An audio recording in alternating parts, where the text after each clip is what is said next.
J'adore le Super Smash. Yo yo yo tout le monde, supersmash.fr. Aujourd'hui on est avec Jalice. Ça fait 4 ans que j'ai besoin de la capter. Enfin, elle est enfin devant ma caméra. Ça va ou quoi, tranquille? Ça va et toi? Ça va. Bon, je suis content que tu sois devant moi là. J'ai beaucoup de potes à moi qui sont amoureux de toi. Moi aussi, je vous aime. Tu me dis moi aussi, tu les connais même pas. Ouais, je sais. Ça se trouve c'est des vieux dogs là. Ok. Bon, à ton avis déjà, pourquoi il y a autant de gars qui sont sur toi comme ça, alors qu'il y a plein de meufs qui sont jolies, qui font du son? Alors déjà, je pense que toutes les filles jolies qui font du son, enfin toutes les filles tout court qui font du son, ont beaucoup d'attention, je pense. Ok. Et dans mon cas, je pense que c'est lié au fait aussi que dans ma musique, je parle de choses sexy, etc. Que j'en joue, on va dire. Et c'est quoi le style de son que tu préfères faire? Parce que tu fais beaucoup de sons différents. Tu vois, même là, j'ai vu que tu as sorti... C'est marrant parce que je disais aux gens que tu es un peu la Ayana Kamura, on va dire, de la Martinique. Ah ouais. Non, toute proportion gardée, tu vois, mais dans le sens où... Donc, arrivé, c'est moi, je suis la plus fraîche. Ah, tu vois le dire? Et je vois, tu sors un son à peu près similaire à ce qu'elle... Ouais, tu vois. exactement. C'est vrai que c'était un peu inspiré en plus d'ailleurs, à l'époque. Et le style que je préfère faire... Je pense que c'est du rap, hein. Je préfère l'écrire, ouais. Tu peux faire rapper? Ouais, c'est ce que je préfère écrire. Écrire, Je ok. pense, ouais. Même interpréter en vrai, mais écrire en écriture en tout cas, ouais, je préfère le rap, je pense. Et on t'a déjà proposé un texte de rap à interpréter? Non, pas selon mes souvenirs. On m'a déjà proposé des textes, c'est vrai, à interpréter, mais pas du rap. Ouais, parce qu'en général, on propose pas. Ouais, c'est ça, de rapper, c'est ça, ouais. Donc je pense que ça leur passe même pas par la tête, ouais. Dans tes sons, justement, tu es souvent dans le côté bad bitch, etc. Est-ce que tu penses que la Martinique, c'est prêt à recevoir ce genre de vibes là, tu vois? Franchement, c'est paradoxal, hein, parce que je pense que devenir l'image de ça en Martinique, c'est compliqué. Et pourtant, il y a des bad bitch partout en Martinique. Oui. Tu te balades partout en Martinique. Même je suis dans nos tatis et tout, dans nos darons, il y a des meufs vraiment qu'elles soient sexy, elles peuvent être crues aussi, etc. Mais je pense que c'est vraiment le fait d'en faire un étendard qui choque un peu les mœurs de la Martinique, parce que on fait semblant d'être très sages, etc. Ouais, semblant. Donc ouais, c'est assez paradoxal. Je sais pas s'ils sont prêts, mais dans notre génération, je pense que les gens peuvent comprendre en tout cas, parce que notre génération est grave dans la musique urbaine, etc. Et comprend, tu vois. Donc, parce que toi, quand t'es arrivé, justement, t'as connu un peu avec des sons pas suaves, mais tu vois, c'était quand même... début, ouais, la gentille petite fille, tu vois. C'est Meryl, elle écrivait des chansons gentilles c'est pour moi. Ok. Et comment ça s'est fait d'ailleurs, la connexion avec elle? Je faisais des covers sur internet, sur Twitter, à l'époque. Et elle m'a capté là, en fait. Elle m'a envoyé un DM en me disant qu'elle, justement, elle voulait commencer à écrire pour d'autres. Moi, je chantais. Elle m'a dit, est-ce que ça te dit que je t'écrive ton premier morceau? Je lui ai dit, ah, why not? Ça a commencé comme ça, je crois qu'on en a fait 2 ou 3 ensemble. T'as les souvenirs desquels? C'est les tout premiers. Alors, il y a Vinéo à moi, il y a Call Me, c'est elle. Et je travaillais aussi avec d'autres auteurs, dont Ligé. Ouais, Blackstone. Exactement. Et donc les prochains sons, c'était un peu entre elle, lui, je me souviens plus exactement. Et puis quand j'ai commencé à écrire, on est passé du côté dark side. Ah ouais. Ok. Et ça t'arrive même jusqu'à maintenant d'avoir des auteurs ou des trucs comme ça, ou c'est que toi qui écris maintenant? Alors j'écris la grande majorité de mes morceaux, mais par exemple Acteur, le dernier, a été écrit par Blade Mikey en Guadeloupe. Du coup, c'est lui qui me l'a proposé et j'ai kiffé, je lui ai dit bah ouais, Ok. Donc je suis grave ouverte à la collab, mais j'écris la plupart. Ouais, tu sais écrire tes morceaux quoi. De ouf. Mais d'ailleurs, bon, là je sors de mes questions et tout, mais c'est vrai que généralement on parle pas trop ça du fait que il y a des auteurs, surtout aux Antilles, tu vois. Chez nous, quand je dis chez nous, peut-être pas les anciens, mais notre culture à nous assez urbaine et tout, je sais pas si c'est un tabou, mais c'est vrai qu'on n'a jamais mis ça en avant du fait que quelqu'un peut écrire un morceau, te le donner. Et pourtant ça se fait de ouf dans la musique internationale. Mais déjà je pense que c'est parce qu'il y a beaucoup d'hommes dans la culture urbaine aux Antilles et ils ont un ego incroyable. Ils vont pas vouloir qu'on leur écrive un morceau. Moi je suis ouverte et tout, mais c'est vrai que j'en connais plusieurs, ils me diraient non. catégoriquement. Ils préfèrent écrire, ouais. Et même si l'autre morceau qu'on leur propose il est ouf, ils diront non, tu vois. Donc je pense qu'on n'en parle pas aussi parce qu'il y en a beaucoup qui sont pas prêts à faire ça aussi. Mais effectivement, ça se fait. Et comment tu pas sélectionnes, mais quand on vient te proposer un morceau, comment ça se fait? C'est quoi? On te propose le texte, on te propose le son fini, tu dis ça j'aime pas, ça j'aime bien, tu changes, comment ça se passe généralement? Au tout début, on me proposait des trucs, enfin pas que non, j'étais là quand Meryl a écrit les morceaux qu'elle m'a proposés quand même. Donc c'est-à-dire que je participe dans un sens au processus parce que bon, je vais lui dire j'aime pas trop cette phrase, ce mot-là je le dirai pas naturellement, donc on va le changer par un synonyme que j'utiliserai. Et aujourd'hui, en tout cas par exemple pour Acteur, qui est le dernier morceau qu'on m'a proposé que j'ai vraiment accepté, non, tout était fait, j'ai trouvé ça parfait. Ok, c'est quoi, le morceau était fait, t'as écouté le morceau? Ouais, il m'a envoyé un audio avec le texte et tout, et je lui ai dit je kiffe, allons au studio. Et une fois au studio, tu sais, si t'as une idée qui te passe par la tête, tu le fais, que ça soit en vibe, même en texte, mais là j'ai pas changé grand chose pour être sincère.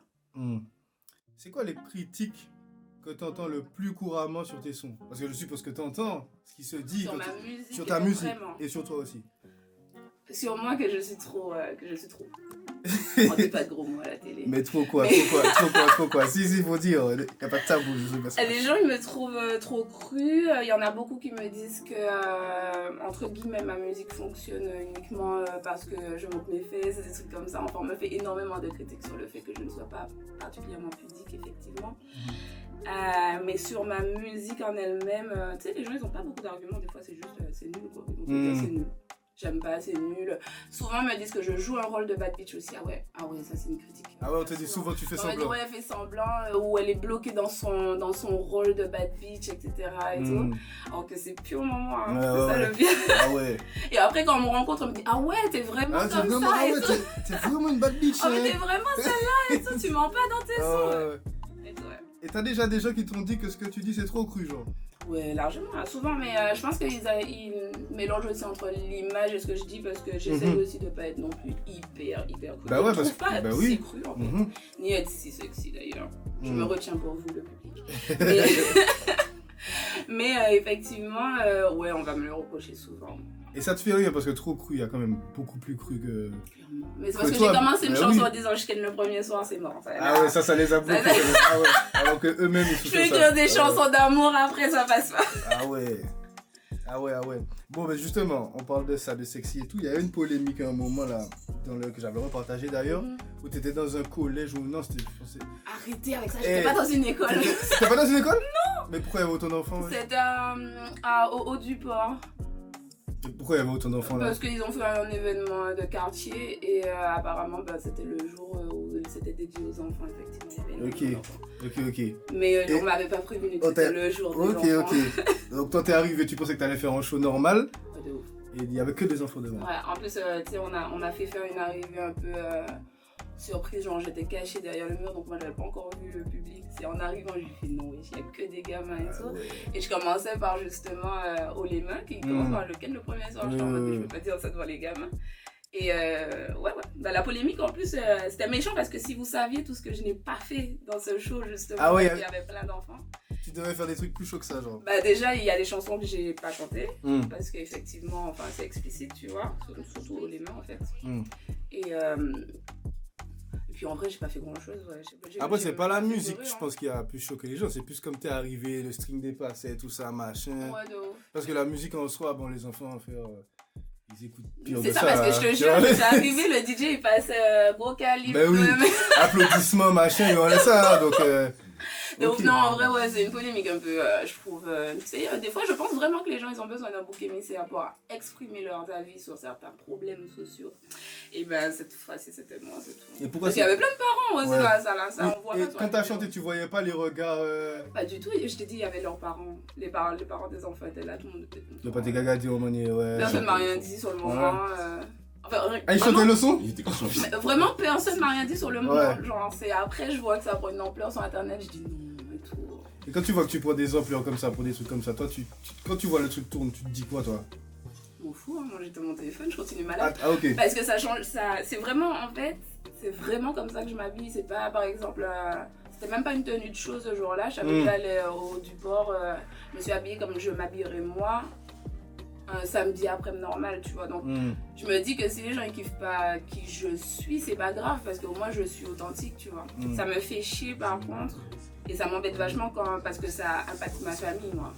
C'est là que ça devient gênant. Ta famille, ils disent quoi? Parce que je suppose qu'on leur envoie les... Bah tu sais, on va leur envoyer les choses, mais on va les critiquer. Tu vois, ma mère, on va remettre en question la façon dont elle m'a éduquée et tout. Donc, ça fait mal quand même à d'autres personnes. Moi, je me suis insensibilisée à la chose parce que je suis prête. Je sais ce que je fais. Je me suis préparée à ce que ça soit des réactions que ça va susciter, tu vois. Mais ça me fait de la peine quand ça touche à ma famille. Mais genre, ta maman, elle te dit quoi? Elle te dit en mode Molly, ou en mode pas coûter Moon? Non, à moi, elle me dit rien. Elle me dit de tenir, genre, c'est moi qui... Ah ouais? Ouais, de ouf, elle me dit ça va et tout. Non, il faut pas laisser les gens t'atteindre. Alors qu'elle est plus atteinte que moi. Mais toi, ça va? Moi, ça va. Franchement, surtout pour ça.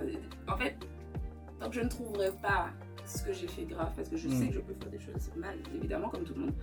Tant que je ne trouverai pas ce que j'ai fait vraiment objectivement mal et déplacé, parce que, je sais pas, j'étais bourrée ou un truc comme ça, ça va pas m'atteindre parce que j'ai beau retourner le sujet dans tous les sens.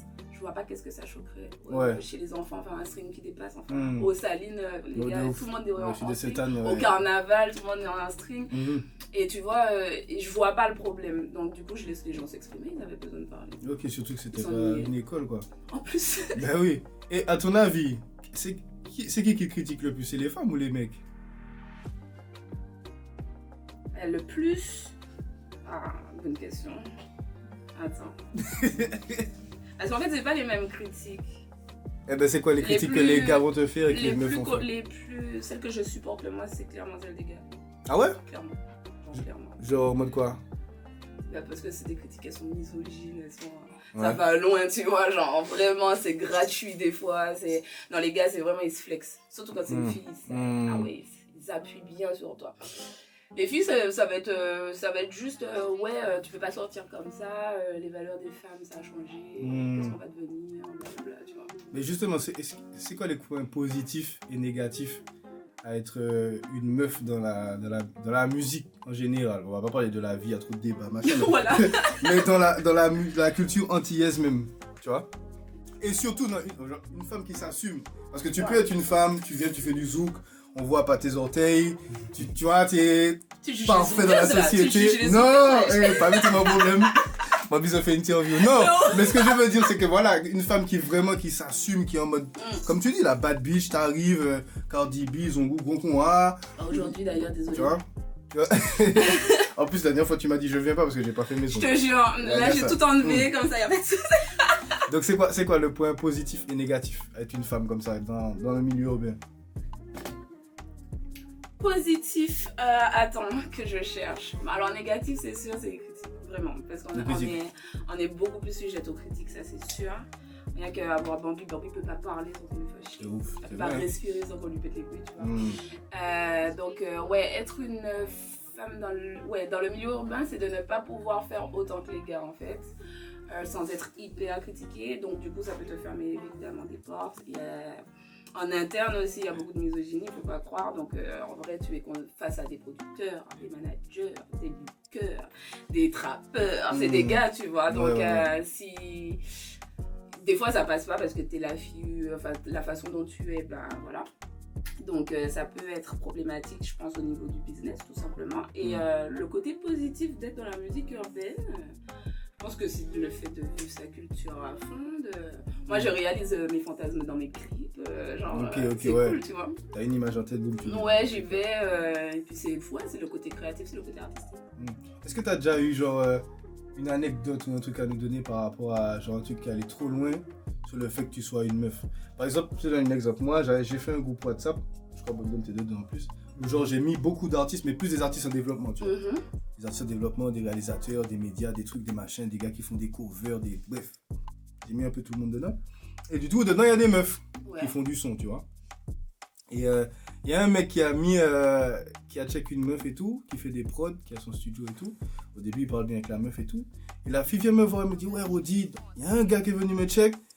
Au début, on se parlait carré, et là, il me dit, ouais, il me donne tant d'instrus, il me fait poser tant de sons, me fait un clip, si je coque avec lui. Est-ce que toi, t'as déjà eu des trucs, mais frère, c'est incroyable de faire... Hein. Ouais. Est-ce que t'as déjà eu des trucs Je peux pas révéler. évidemment. Ah putain, nous on aime bien quand vous révélez pas les choses. Mais il y a des gens, ils me checkent carrément plus pour ça. Ok. Parce que c'est nous. Ok. Parce que t'as dit non, t'ouvres pas des gens, mais... Ouais. Ok. Des trucs comme ça, ou des feats, ouais, je sais pas. Même pour un feat, ah ouais. Des feats ratés, t'imagines? Ah ouais. Ouais, de ouf. Mais après, c'était pas explicitement dit comme ton pote. Ouais, là. Je suppose qu'il a pas dit ça comme ça. Mais quoi, ouais, j'imagine. Oui. Mais ouais, enfin, tu vois la différence de traitement entre le avant la proposition et le non, en fait. Ouais. Dès que tu mets un petit stop, tu vois qu'il y a un truc qui change. Ouais. Et du coup, c'est aussi un point négatif d'ailleurs dans la musique, c'est qu'il faut vraiment faire attention avec qui on couche. Voilà, des petits conseils pour les prochaines chanteuses. Hein. Parce que en fait, ça peut impacter directement ton business. Ou bien les rumeurs aussi, quand ça s'est jamais fait, mais que ou quand on boucle la carte. Par contre, les rumeurs, ouais, mais ça, tu peux pas gérer. Les rumeurs vont partir dans tous les cas, ouais, c'est clair. Okay, ouais, parce qu'il y a déjà des gamitos, c'est clair. Mais surtout, les gens, ils se créent des fantasmes aussi. Hein, le public, ils se disent, je l'ai vu souvent avec un tel, tu vois. Et du coup, bon, donc on n'aura pas d'anecdote venant de Jalis sur ce sujet. Précise sur qui me propose d'accoucher. Non, mais tu vas demander de dire les noms des gens, comme c'est mon problème. Et du coup, donc, alors, je sais pas, j'ai pas regardé toutes tes interviews, tu vois, mais ta mère, elle fait du son. Ouais. Elle a un très gros classique dans la musique aux Antilles.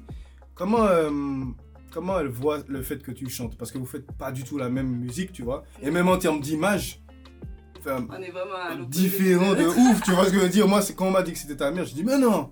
Tu vois, c'est comme si tu me dis, je sais pas moi, non, j'ai pas d'exemple comme par hasard, mais... Rihanna, c'est la fille de Mère Teresa, ouais. Voilà, c'est comme ça, voilà. Bon, t'es allé vraiment loin, mais... Ouais, voilà. Comment elle voit ta musique? Est-ce que quand t'as commencé... Enfin, on va dire peut-être pas quand t'as commencé, parce que quand t'as commencé, c'était gentil fille et tout, mais quand Jalis a commencé à écrire et qu'elle est devenue Jalis, comment elle a vu ce changement-là? Est-ce qu'elle t'a donné des conseils? Est-ce que vous en avez parlé? Est-ce que vous en parlez pas? Ouais, on en a parlé, on en parle jusqu'à maintenant. D'ailleurs, dernièrement, j'ai eu une longue discussion avec elle à ce sujet parce que je me suis encore retrouvée dans une vidéo où les gens t'habillent par rapport à ma tenue au carnaval de Monteul, voilà. Et du coup, on avait une discussion à ce sujet et elle me disait que en fait, à son époque, c'était la même, mais c'était l'inverse, c'est-à-dire qu'en tant que femme, on la critiquait par rapport au fait qu'elle soit garçon manqué, par rapport au fait qu'elle faisait du dancehall. Déjà à l'époque, c'était un lieu exclusivement masculin. Et elle me dit, en fait, on vit la même chose, mais en étant deux personnes totalement différentes en apparence. Et que ça l'a fait réaliser que finalement, déjà, on est toutes condamnées à ça. Ouais. Et pour ma musique... tu sais, c'est une maman au début, déjà j'avais 20 ans, maintenant j'en ai 25, donc aussi les années passent et tout, mais au début elle était plutôt inquiète, évidemment. Inquiète carrément? Ouais, parce qu'elle était inquiète, je pense, de l'image qu'on pouvait avoir de moi, de la réputation que ça pouvait me créer, etc. Enfin, toutes ces préoccupations de maman, j'imagine. Et c'est juste que j'ai beaucoup parlé avec elle, j'ai affirmé mon point de vue, je lui ai expliqué pourquoi et puis que j'étais comme ça aussi. Enfin, après, elle me connaît aussi au quotidien, elle sait très bien que je suis ce type de personne-là, que ce que je raconte dans mes chansons, je mens pas. Après, c'est juste que c'est drôle parce que moi, c'était dur pour moi au début de lui faire écouter mes morceaux. Ouais, parce que je disais des trucs dans mes morceaux et je me dis, wesh. Elle connaît ma vie. Tu dis pas tes parents, tu vois, des trucs comme ça. Je ken le premier soir. Mais voilà. Ta maman, elle a pas besoin de savoir ça. Tu vois, t'as pas besoin de savoir. Mais justement, au contraire, déjà, je pense que ça nous a rapprochés. Et je pense, du coup, que je suis hyper honnête avec ma mère, donc c'est très bien dans notre relation. Est-ce que vous avez un projet de feat un jour? Parce qu'on l'a vu dans ton l'avant-dernier clip, du coup, où elle est là, elle est posée avec les gars, tout ça. Ouais, mais est-ce que vous avez déjà parlé de ça, faire une petite collab ou un truc? On en parle souvent, mais moi j'ai la pression de ouf. Ah ouais? Bah ouais, parce qu'elle a fait déjà m'a donné un don, enfin faut faire un truc iconique, tu vois. Genre c'est vraiment chaud. Moi c'est moi qui ai la pression, je sais pas encore quoi faire, est-ce qu'il faut qu'on parte sur du dancehall, est-ce que je l'emmène dans un autre délire, je sais pas. Mais surtout que vous êtes ultra différents quoi, tu vois. Ouais, non de ouf. C'est chaud. Mais ça peut être kiffant au contraire justement, là, cette ambivalence, tu vois, la différence et tout. Mais en tout cas c'est un projet, enfin c'est un projet, on y pense et on aimerait bien, mais en tout cas pour l'instant c'est pas sûr parce que je ne sais même pas encore quoi faire. Est-ce que tu penses que d'être sa fille ça t'a aidé, on va dire, en tout cas au niveau de la musique en elle-même, hein, genre peut-être pas des opportunités, mais de la musique, est-ce que ça t'a donné quelque chose? Clairement. Ouais. Clairement. Moi je suis née dans ça, quand Jam m'a donné un don à péter, j'avais à peine 1 an. J'ai des milliers de photos chez moi en tournée avec elle, en fait, tu vois. Moi, j'ai toujours baigné dans les studios, sur les scènes. Je chante depuis jeune, en vrai. Hein. La première chanson que j'ai fait sur scène, c'était James, La Boulette. Ok. Et donc oui, enfin, j'ai vraiment évolué dans ce monde musical-là depuis toute petite. Donc du coup, ça paraît assez logique. Ça l'a même pas étonné que je lui dise, ouais, je veux faire de la musique comme carrière. Tu vois, à la base, c'était pas mon projet. Moi, j'étais à l'école d'ailleurs quand j'ai commencé la musique. Je faisais des études et elle m'a dit, ouais, bah ça m'étonne pas, enfin, mouvement logique, tu vois, suite logique. Donc oui, clairement, ça m'a impacté. Et si demain t'as un enfant et qui veut se lancer dans la musique, tu lui dirais quoi? Vas-y, va pas. Sûr. Ah ouais? Putain, j'ai posé la question à Pichon, il m'a dit la même chose. Non, si, oui. Ça m'a étonné. Il a dit non pour la dope. Ouais, non, oui, dans la drogue, il veut pas. Mais dans la musique, il m'a dit, ah ouais, moi qui est content. Bien sûr. Je veux le pousser. Sérieux? Bah ouais, pourquoi pas. Au contraire. Okay. Et surtout si, comme on a précédé, comme ma mère m'a donné plein de conseils aussi. Non, franchement, oui. Ok, tu serais en mode, vas-y, ok. Mais bien sûr. Ok. Mais justement, par rapport à ça, parce qu'en vrai, les gens ne voient pas, mais t'es quand même une grosse bosseuse, parce que t'envoies des singles, à chaque fois, c'est bien taffé, l'image est... Ça se voit que tu taffes l'image, tu réfléchis à ce que tu vas faire, à ce que tu machin. Est-ce qu'il n'y a pas une petite frustration sur le fait que tu vois que, je sais pas moi, il y a des personnes qui font peut-être moins, et qui, dès qu'ils sortent un truc, c'est... boum, ça pète. Je parle pas forcément des Antilles, hein, je parle vraiment... général. Ouais, en général, quoi. Où ils sont plus pris au sérieux, ils ont pas de... Par exemple, toi, on va dire, il y a une polémique, ok, on va parler de toi pour la polémique alors que tu as sorti un son là, les gens ils calculent pas. Je capte ce que tu veux dire. Tu vois ce que je veux dire? Alors, cette frustration-là dont tu parles, je l'ai déjà ressentie, oui. Par contre, je relativise assez vite sur le fait qu'on a tous notre chemin déjà, je pense. Et on a vraiment tous une carrière qui nous est propre. Aujourd'hui, il y aura des personnes qui seront au top et ce sera peut-être un buzz qui va durer 2 ans.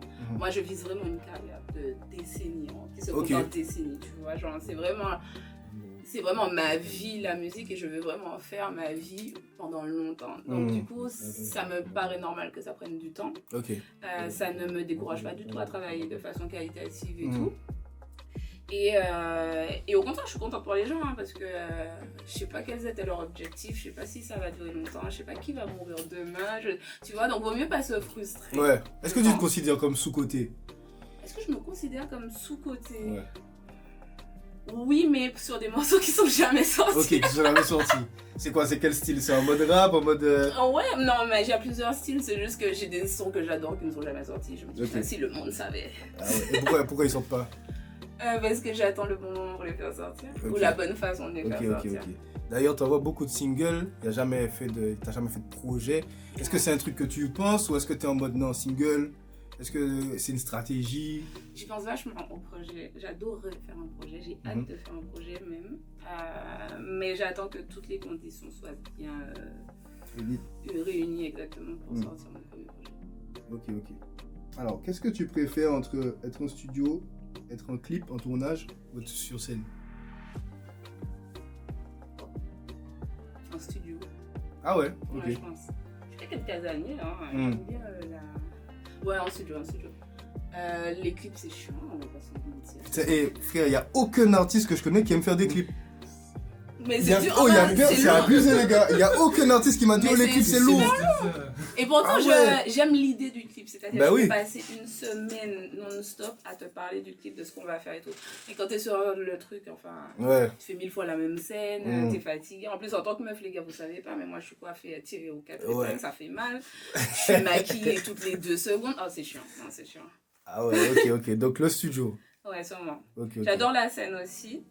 Mais je pense que pour l'instant, je n'ai pas encore vécu de scène tu vois, genre comme j'imagine devoir vivre une scène, vraiment. Donc pour l'instant, le studio. C'est quoi ton objectif, toi, dans la musique? Est-ce que tu le fais par kiff, mais tu le fais bien, ou est-ce que tu as vraiment des objectifs, des gros objectifs? Est-ce que c'est... Alors, je me mets pas de limite en soi, tu vois. Si je peux arriver au Grammy, j'arrive au Grammy, tu vois. Okay. Mais comme je t'ai dit, je veux vraiment faire mon job toute ma vie. Donc, j'aspire aux grandes choses. Quand je vois des BRC, je me dis, putain, j'ai hâte d'en faire un, tu vois.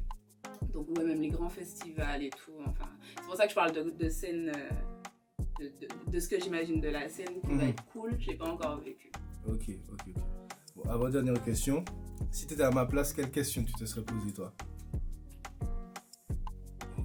Pas mal. Il n'y a qu'à réfléchir, pas mal. Question. Est-ce que tu mets vraiment pas de string sous ta robe? Ah ouais.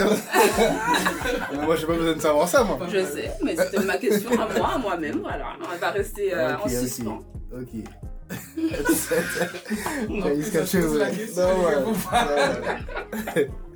Ok. Donc du coup, généralement à la fin, c'est généralement le mot de la fin.